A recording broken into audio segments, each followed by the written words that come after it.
Welcome to a special rendition of the Storm Report as we preview the spring sports here at Southern Nazarene University. In this edition, we talk with head baseball coach Robert Lee. Coach, glad you could join us, and let's go ahead and get started and talk about the season that's upcoming.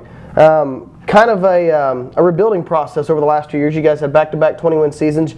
In your first year, you got the team to the SAC tournament and actually showed pretty well at the Sooner Athletic Conference tournament. Last year, you guys were just short of NCCAA postseason play. Talk about what your thoughts on moving forward and how your program has built heading into your third year.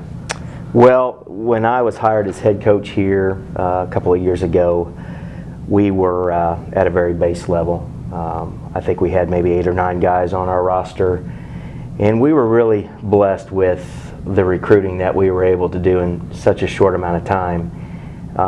Going into our last year in the SAC conference, we were very, very competitive on the weekends. Our depth got to us a little bit during the midweek, but we were able to qualify for the tournament, and we were very, very competitive. Last year, first season in the GAC, kind of understanding what the new conference was going to be like, a little bit different brand of baseball. I thought we were pretty competitive. We had a few injuries and whatnot, like a lot of teams do, that set us back a little bit, but we had some guys really step up, get some good experience that's going to lead into some positive things this year for us. Let's just go ahead and ask, I think a big question on my mind is just a fan, and maybe some other fans' mind is, over the last couple of years, you guys have just dealt with either some depth issues or just injury issues in your staff, and pitching staff, and the bullpen. Talk about why you might be so excited about this year's pitching staff and bullpen. Well, we've been tested. You're exactly right on that, and unfortunately, a lot of those guys that were tested and came through for us last year have graduated. We've got a brand new pitching staff this year.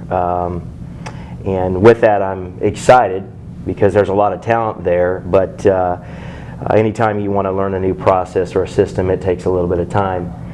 Through the fall, I spent a lot of time just watching these guys, trying to get to learn them as people and as pitchers. And we're doing some things now to try to get them ready for their first season of Division II college baseball. But overall, 1 through 6 or 7, however many guys we choose to use, pretty excited about them. Let's work our way around the diamond. First, we'll start behind the plate. Since we started with pitchers, let's talk about the battery units a little bit. Behind the plate, you get Chance San Miguel returning, as well as Kyle Fultz. You're pretty deep at catcher. Let's talk about also anybody that else might be fighting for that position. Yeah, Chance is just, well, I could say this about all of our players. I mean, he's just a great kid. We're going to really miss him when he's gone, and we're going to lean heavily on him this spring. I mean, he had a great year last year for us. I think he was second team all conference. And the thing about Chance is if he just stays within himself, he's going to do just fine.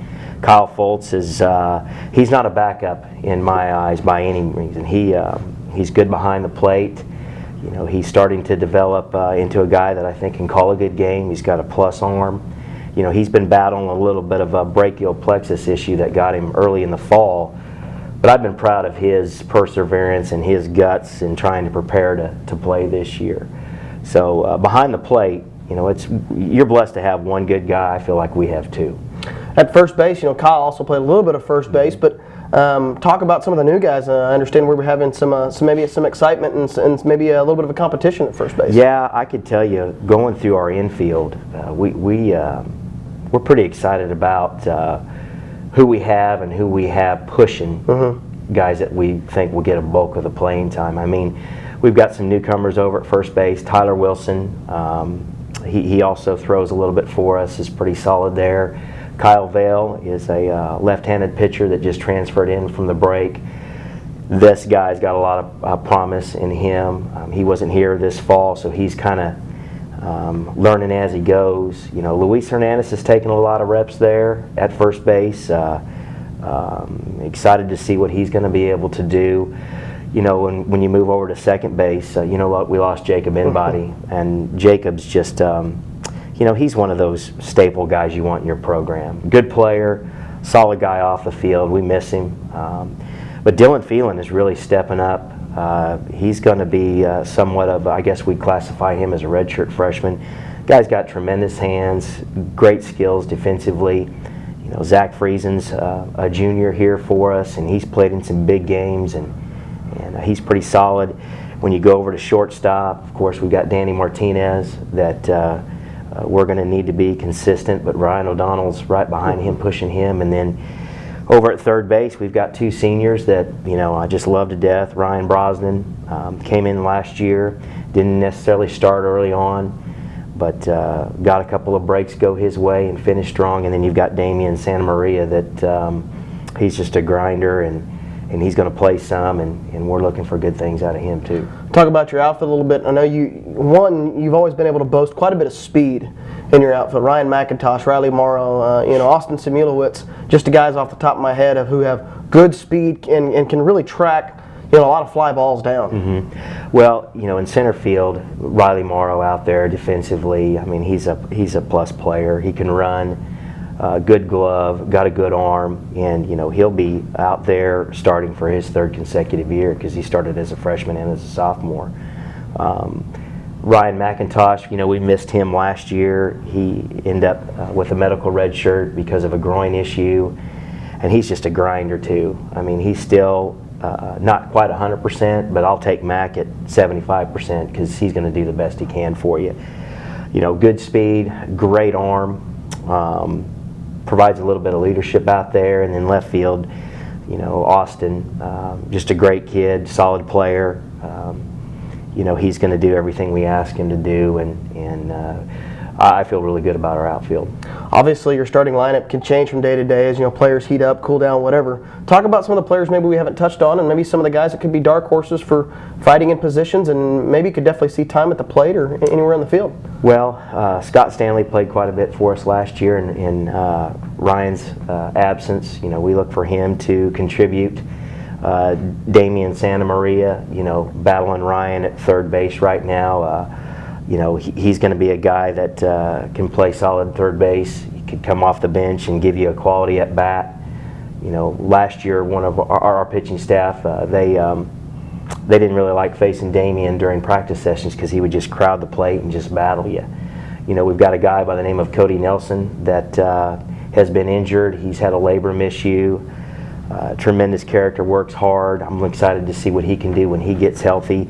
We've got a couple of younger kids in Anthony Wiggins and Mike DeCicelo that are both two-way players. They're going to pitch a little bit out of the bullpen, but can push some of these older guys for playing time. We got a transfer in at break, Caleb Teal, who's looked really good in workouts. We're looking hard at him, behind the plate. He can run a little bit, so he's got some tools I think can help us too. Let's work our way down the schedule. Just taking a look at the schedule, it looks like you guys have the possibility to start out really well and to begin to build momentum and heading into the conference season. You guys have already got 1 year under your belt in the conference season. How much does that help, kind of knowing what to look for coming into this season? I think the unknowns are out of the picture now, and anytime you can have an idea of what you're up against, you can increase your comfort level somewhat. For us though, and the way baseball is structured, of course we respect the opponent and we want to understand what their tendencies are, but we really focus on what we need to do every day. We've got Mid-America to open up. They beat us last year 3-2. Mike Brown and his staff down there do a good job. We're going to play Southwest Christian. We saw them a little bit in the fall, and they've got a bunch of young guys that are just hungry, and those are dangerous clubs. I mean, we by no means can overlook anybody. And that's a mindset that we've really put into our guys. But at the same time, we've had some success against some national caliber teams in the last 2 years. So just by focusing on what we do and taking care of that, I'm excited to see what our guys will do. Let's go into finally, Coach, what are the goals? What are team goals, maybe some of your goals that you've got set forward here in 2014? Well, we talk to our guys about the process, and we're very, very focused on improving each day. Baseball, you can take a step forward, 2 steps back. We want to try to minimize that. It would be awfully nice to qualify for the NCCA regional this year, being our last opportunity to probably do that. I thought we had the team at the end of the year last year. If we could have got to that regional, it would have been exciting to see what would have happened. Obviously we didn't, But this year, that would be a goal. But more often not, I just want our guys to look back, and however we finish at the end of the year, to know that, we did everything possible to succeed. All right, Coach, thank you for joining us. Good luck this year. Thanks for joining us on this special edition of the Storm Report as we looked at the baseball season preview. Also, check us out on SNUathletics.com for the other spring previews in golf, softball, and tennis. Don't forget, you can catch us on social media as well at Facebook, Twitter, Instagram, and YouTube. Just search for SNU Athletics.